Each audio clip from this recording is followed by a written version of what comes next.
Bueno, Juan José Sebrelli, un verdadero lujo poder charlar. Juan, básicamente su último libro, que se llama Los deseos imaginarios del peronismo, bueno, obviamente ha escrito un libro para explicarlo, pero quería apelar a su talento para sintetizar radialmente. ¿Cuáles son los deseos imaginarios del peronismo, Juan José?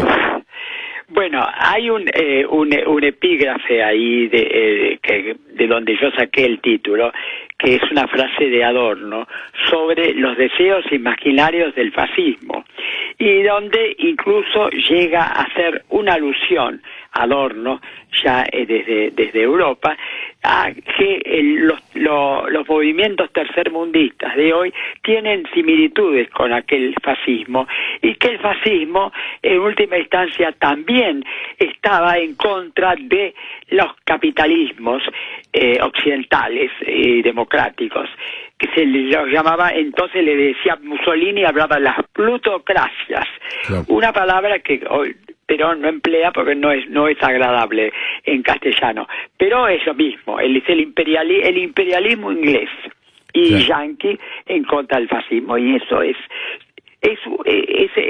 una descripción. Yo hago una descripción de del populismo en general y de las bases fascistas que tiene el populismo. El populismo es una forma moderada del fascismo y el fascismo es una forma extrema del populismo. Ahora, eso básicamente. Y yo muestro las raíces, como la gente que cree que Perón inventó una cosa nueva y que solamente sirve para la Argentina o contó mucho para América Latina. No, ha habido populismos en todas partes, ha habido bajo distintos nombres y en otras épocas anteriores. Marx mismo habla del populismo dándole otro nombre, el nombre de bonapartismo, sí, refiriéndose al primer populismo que hubo realmente en Europa, que era el de Luis Bonaparte, Napoleón III, que tenía todas las características del populismo, incluso una al respecto. Cristina Kirchner, que le gusta hacer citas históricas, cita esta obra de Marx, pero lo confunde cree que se está refiriendo a Napoleón Bonaparte, y Luis Bonaparte es el sobrino. Claro. Bueno, una confusión, y vuelve a caer en la misma confusión, ya no referido a Bonaparte. Alberto Fernández, el otro día, cuando le preguntan por Venezuela, y él contesta que Venezuela no puede ser una dictadura, porque él habla de autoritarismo, de democracia autoritaria, que es un oxímoron, porque la democracia no es autoritaria, la democracia es representativa y no autoritaria. Pero dejando eso, pero la prueba que él toma es que Maduro ha sido elegido en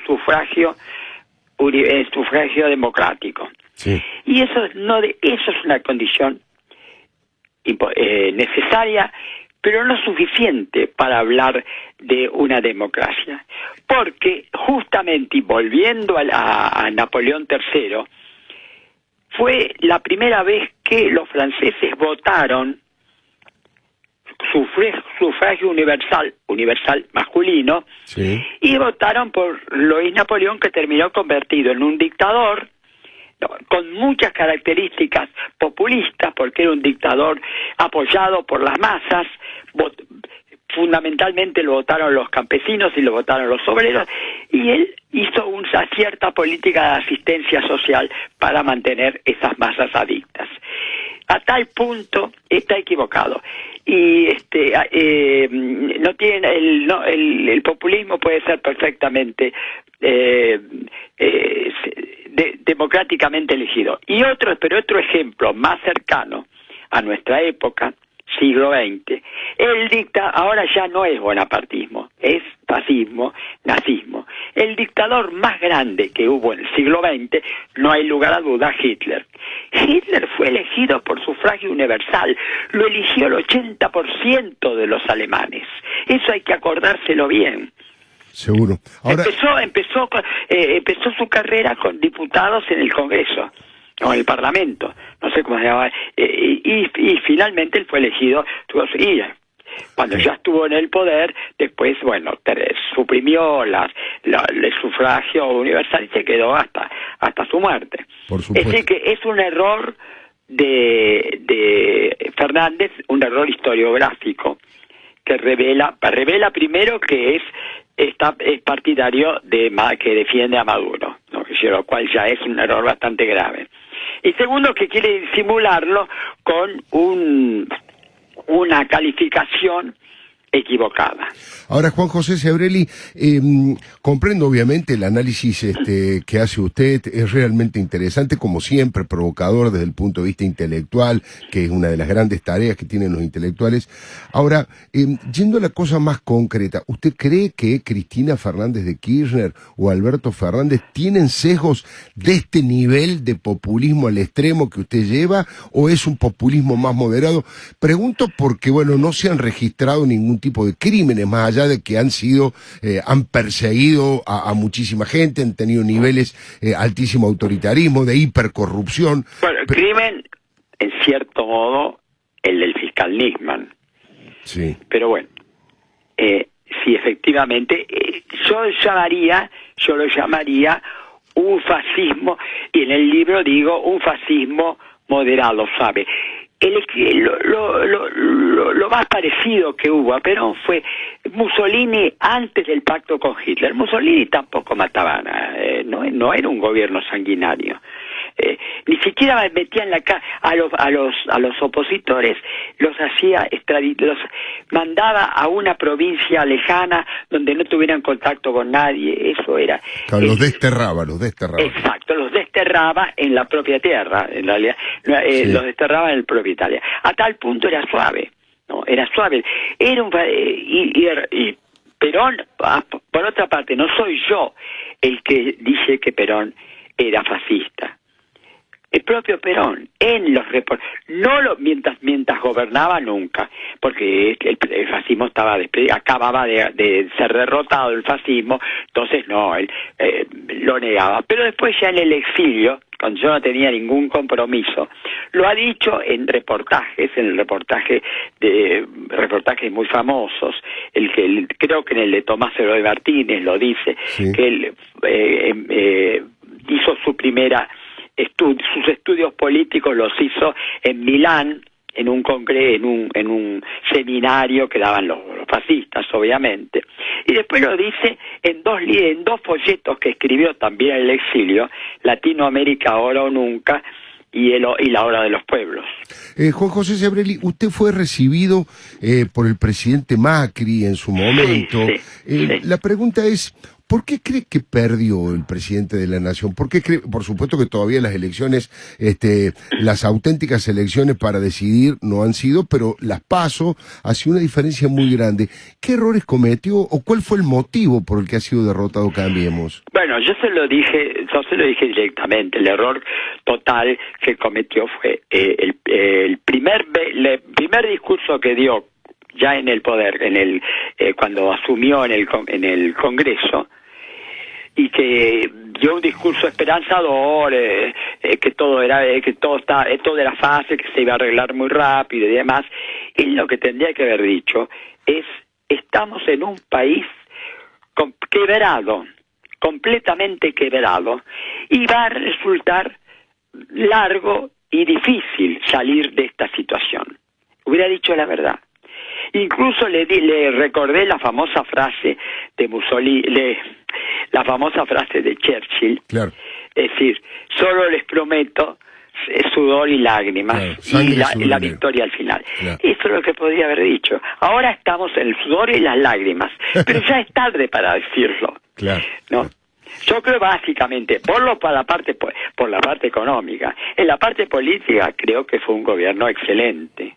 Excelente. El mejor de todo. Fue un gobierno excelente. En la parte política, democrático, con libertades, con integración en el mundo, con el respeto de todos los grandes gobernantes que yo más admiro, como la Merkel, como Macron y demás.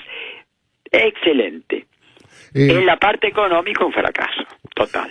Juan José, le hago dos preguntas finales que tienen que ver con temas muy de actualidad. Usted ha escrito mucho sobre algunos, entre comillas, líderes populares o verdaderos mitos populares, y ha llegado en estos días, ha regresado con mucha potencia en el imaginario, yo diría en el pensamiento mágico de mucha gente, la figura de Diego Maradona para salvar del descenso a un equipo. ¿Por qué cree que ocurre eso cuando, bueno, por lo menos yo sostengo que una persona que ni siquiera ha podido resolver su propia vida? No, una persona ética y estéticamente desdeñable.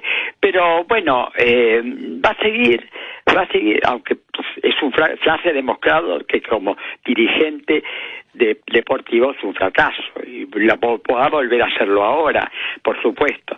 Pero es un hombre que ocasiona negocios millonarios. Y el fútbol ya lo sabemos perfectamente. Yo he escrito un libro sobre el fútbol, que es un negocio corrupto, absolutamente. Y Maradona trae mucho dinero. Y lo van a seguir sosteniendo. Y para las masas es una especie de ídolo popular, como son, bueno, es muy largo explicarlo ahora por qué motivo hay esa especie de fascinación por el caso de Maradona. Y la última pregunta también tiene que ver con un tema de actualidad. Usted ha sido toda la vida un hombre muy crítico de la Iglesia en general, y bueno, en este caso, ¿usted cómo definiría al Papa Francisco, digo, el rol que está jugando y sobre todo el rol que está jugando en la Argentina, ¿no? No, el rol del Papa Bergoglio es ser el líder mundial del populismo. Él siempre ha sido un populista. Yo creo que a él le interesa más la política que la religión, porque no ha escrito realmente ningún libro teológico, ni es un estudiante, ni fue un estudioso de la teología o de la historia de la Iglesia. Su militancia ha sido en Guardia de Hierro, una ala extrema del peronismo de la época. No fue militante, en realidad no fue militante, fue asesor espiritual de Guardia de Hierro, y siempre ha estado cerca, siempre ha estado rondando eso. Después el apoyo que le ha dado a Cristina y el apoyo que le sigue dando ahora al kirchnerismo. ¿Usted tiene algún tipo de temores con la posibilidad del triunfo electoral nuevamente del kirchnerismo, Juan José? Sí, yo creo que va a ser el triunfo de los dos Fernández va a ser catastrófico, ¿no? Catastrófico.